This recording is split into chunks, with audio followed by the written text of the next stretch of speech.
E aí, tudo bem com vocês? Muito obrigado por estar acessando mais uma vez esse canal WA.refrigeração. Aqui no cantinho em cima vai estar o novo layout aí de como ficou finalizado o layout que eu vou estar implementando sempre aí no meu canal, W.A.refrigeração. Embaixo aqui vai estar como vai estar as camisetas que eu vou estar fazendo, inclusive eu vou estar usando ela. E também vou estar sorteando ela para vocês aí, isso é um plano futuro, logo eu faço isso para vocês de novo. Então, por favor aí, ó, continue se inscrevendo, aqui embaixo vai estar ali o YouTube, ativar as notificações e o sininho para que toda vez eu lance um vídeo novo, tá? Ajude o canal, ajuda a compartilhar. Semana que vem eu vou estar lançando como se medir um compressor de refrigeração para você saber se ele tá bom ou não, tá? Esse vai ser o vídeo de semana que vem. Então toda semana eu vou estar lançando algo novo. E aí, se vocês tiverem dúvida, por favor, comentem, deem suas dicas de como vai ser. Eu quero agradecer muito o apoio que todos vocês estão me dando. De modo geral, isso ficou muito legal. Não imaginei que ia ter tantos inscritos como tá tendo. Então eu fiquei muito contente com tudo isso e agradeço de coração todo o apoio que vocês estão me dando. Beleza? Hoje o vídeo vai ser exclusivamente sobre refrigeração residencial. Daquele velho ditado que eu coloco um ar-condicionado na sala, eu posso instalar ele na sala para ele refrigerar os quartos também, eu coloco um mais forte. Eu vou explicando por que isso não é bom, por que isso é perigoso. Beleza? Gente, obrigado aí, espero que tenha gostado. Por favor, comentem aqui o que vocês acharam do layout, como ficou. Eu quero ideias de vocês aí. Pessoal, eu vou dar uma usada como base em uma planta de uma casa comum, como vocês estão vendo aí na imagem. O que acontece, tá? Muitas vezes quando se escolhemos o cliente ele vai escolher na realidade um ar-condicionado. Acredita-se que um ar-condicionado, se você comprar o mais forte, ele vai suportar todo o ambiente, tá? Suponhamos que aqui na sala da casa do cliente, ele queira colocar um ar-condicionado. A gente pode ver, vou colocar aqui só um caminho, eu estou falando daqui deste ambiente, tá? Que é a sala, tá? O cliente queira climatizar esse ambiente. E aí ele tem a grande ideia de fazer o seguinte: eu vou colocar um ar-condicionado neste ambiente, aonde eu possa fazer com que ele seja mais forte e o arzinho dele percorra até meu quarto. Por quê? Porque eu não preciso gastar com 2 ar-condicionados. Então, essa é a primeira ideia que o cliente tem. E aí que ele tem a grande ideia. Ele fala bem assim: eu vou colocar um ar-condicionado aqui nessa parede, né? Que ele vai ficar de frente e vai começar a jogar o ar para lá. Quando o ar for para cá, que ele vai continuar correndo, aqui no meu quarto também vai ficar fresco e vai conseguir refrigerar. Bem, por que esse princípio, tá, na refrigeração não funciona, tá?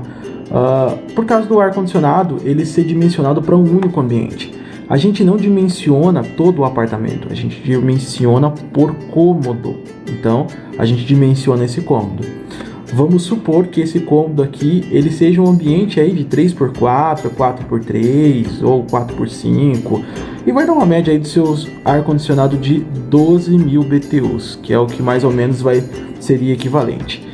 Esse ar-condicionado aqui de 12.000 BTUs, para ele dimensionar esse ambiente, o cliente tem a ideia de colocar um de 18 ou de 24 para suprir a necessidade. Mas o que acontece? O ar-condicionado ele trabalha com sensor. Então, como ele vai ser instalado aqui nessa parede, o que vai acontecer com esse ar-condicionado? Na hora que ele chegar na temperatura que o cliente vai escolher, suponhamos, a temperatura da tabela de conforto, que é em torno de 22 graus para mais ou para menos, seria mais 2 ou menos 2, na média aí de seus 24 graus, tá? Quando este ambiente chegar nessa temperatura, o ar-condicionado, não importa se ele é mais forte ou mais fraco, ele vai desligar, tá? Ele vai desligar porque ele atingiu a temperatura, ou se for o inverso, ele vai diminuir sua capacidade para manter este ambiente. Aqui não vai estar refrigerado, porque está longe. Então, a gente tem uma vazão de ar aqui muito pequena, que é só na realidade um espaço de um corredor, e não iria suprir a necessidade. Esse é o primeiro ponto que não daria certo. O segundo dele seria porque, como o sensor dele está aqui em cima, mesmo que o sensor tivesse aqui, a gente tem vazão de ar para todos os lados, tá?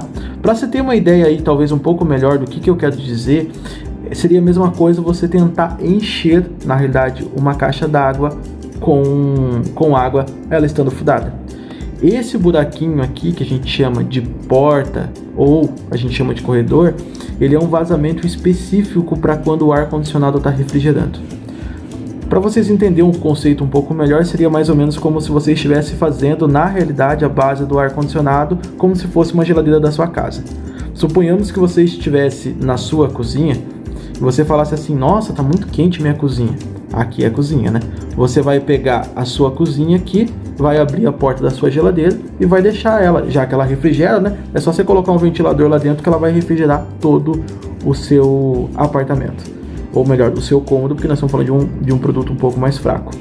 Não iria funcionar. Não funciona por dois motivos. Primeiro, porque dentro da geladeira, tudo que estaria resfriado não vai conseguir resfriar. E o segundo caso seria que o próprio equipamento iria esforçar muito e também não iria refrigerar a cozinha. O mesmo conceito se aplica quando você quer fazer a instalação aqui, neste ambiente que a gente está falando aqui de um ar-condicionado que deveria ser instalado somente para a sala. Qual seria o correto? Um ar-condicionado para a sala e outro por quarto, e nunca eles dois juntos. Beleza? Vamos para o nosso segundo exemplo, tá? De uma dimensão que a gente vai poder estar fazendo, tá? Como que seria essa dimensão? Aqui nós estamos pegando um outro tipo de apartamento, onde a gente tem a sala conjugada junto com a cozinha, tá? Neste caso aqui, a gente pode observar que não existe parede aqui que impeça e não vire um corredor, como no exemplo que a gente deu ali atrás. Neste caso, sim, nós estamos falando de um único ambiente, tá? E não de dois ambientes. Apesar de, claro, a gente defini-los como os dois ambientes, é necessário a gente tratar ele como um só. Só que o que acontece? Nenhuma dessas plantas que eu estou mostrando, eu estou focando em dimensões e não é essa a intenção. Mas, exemplo, tá? Existem alguns ambientes que a gente acaba dimensionando, onde o ciclo dele é muito grande aqui. No caso, você tem um espaço muito longo. O ar-condicionado, principalmente quando a gente trata de split, ele tem um alcance só de 7,5 metros de distância que ele vai conseguir percorrer. Mais do que isso, ele não consegue ter uma distância. Algumas casas de alto padrão, o tamanho da sala e o tamanho da cozinha são muito grandes, então passa essa dimensão tranquilamente. Mesmo num espaço desse, onde a sala e a cozinha é muito grande, às vezes se há necessidade de a gente dividir a capacidade. Suponhamos que você tenha aqui 40 metros quadrados. Então o correto seria para uma dimensão linear, você colocar, por exemplo, um ar-condicionado aqui, onde ele iria dimensionar para este ambiente, e um outro ar-condicionado aqui nessa parede, para você dimensionar este ambiente. Aí você fala: nossa, mas e se eu colocar um só? Não daria para mim colocar um só? Daria. Só que aí nós estamos falando em aumentar a capacidade do seu equipamento. Se a gente fizer isso, a gente causa uma coisa que vocês, clientes, vão acabar não gostando, que é o que nós chamamos de conforto térmico. Quando nós instalamos, vou dar um exemplo, não é um split, aqui a gente já pula para um ar-condicionado, um piso-teto, um que tem a maior capacidade de 30.000 BTU, 46, 60, que às vezes algum ambiente exige. O problema do ar-condicionado piso-teto é que ele tem uma força de ventilação muito forte. Se eu instalo um ar-condicionado aqui, e suponhamos que o cliente esteja com visita, pessoa sentada aqui, uma aqui, outra em pé aqui, alguém aqui na cozinha fazendo cozinhas, pessoal sentado na mesa e conversando, e etc. As pessoas que estarão neste ambiente aqui, ficarão com frio muito rápido, devido à ventilação que esse equipamento vai estar fazendo para suprir a necessidade. Enquanto as pessoas que ficarão aqui, ficarão com calor, por estar desfocado do ar-condicionado. Isso a gente chama de bolsão de ar, tá? Onde existe maior temperatura em um lado do que em outro, tá?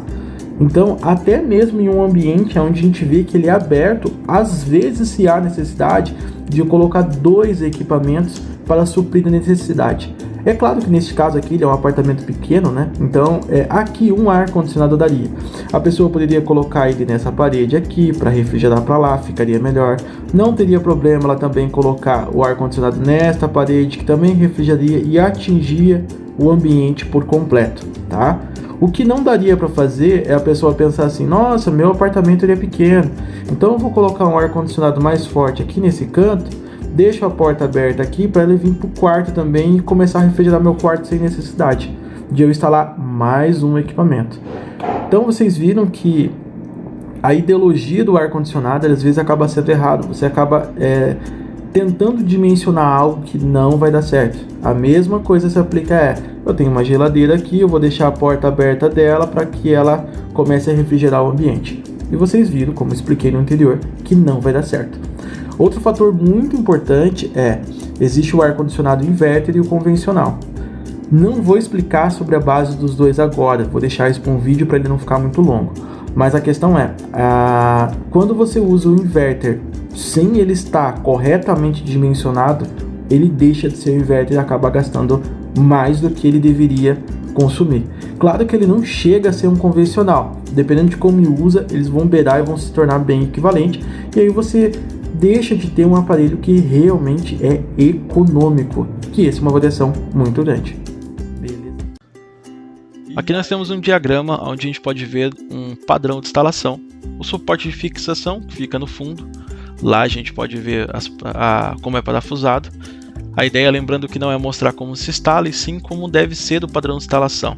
Isso interfere na instalação quando o cliente instala um produto errado, tá? Quando você pega uma mão de obra não qualificada. Por quê? O equipamento ele tem que ter 15 centímetros de distância do teto, ou seja, ele não pode vir a ficar encostado no teto, como eu vou mostrar aí mais para frente. Também você vai ver uma diferença aí que tem os 15 centímetros laterais, ou seja, ele não pode ficar encostado no canto. A parte externa também tem que ter 2 metros de distância da parte da frente, tem que ter 50 centímetros de cima. Você vê muito equipamento encostado no teto na parte de fora que não pode, e ele tem que ter os 30 centímetros, 50 lateral, de acordo com o que vocês podem ver aí no diagrama. Nesta foto aí que vocês estão vendo o padrão totalmente ao contrário do que eu acabei de mostrar pelo fabricante. Ele está encostado no canto ali, né, na parede, impedindo a manutenção e encostado no teto. Mas não tem espaço, tem que ser trocado de lugar. Infelizmente, o equipamento ele não foi projetado para se trabalhar dessa maneira. E aí depois o equipamento ele não dá rendimento, e aí você como cliente vai acabar achando isso muito ruim. Por isso que é muito importante, quando for fazer uma instalação de equipamento, pegar uma opinião profissional. Neste vídeo a gente viu que a empresa WS Refrigeração, localizada aqui em Campinas, ela fez uma verificação, né? Ou seja, o cliente chamou ele para verificar alguns equipamentos e aí verificou essa instalação do que já tinha sido executado. A gente tem que admitir que até foi muito bem feito, né? A parte externa ali, bem colocado, fizeram um muro em volta do ar-condicionado. Porém, nem tudo que é bem feito significa que está correto. Aí é 100% de se admitir que está sendo bem feito. Porém, está fora do padrão. Todas essas questões que eu apontei hoje para vocês de uma instalação errada, vocês perdem a garantia do produto de vocês. E isso não pode acontecer. Então a preocupação maior é justamente que o produto de vocês esteja instalado da maneira correta, por garantia, padrão e funcionamento. Mesmo porque o investimento de um equipamento junto com a instalação, hoje você vai gastar em média aí de uns R$2.000 e não é um valor barato de se estar investindo hoje aí na sua casa. Ok? Então, esse é o conselho que eu dou. A dica que eu dou de hoje é justamente sobre instalações e como deve ser instalada do padrão correto. Lembrando que é sempre bom você chamar um profissional.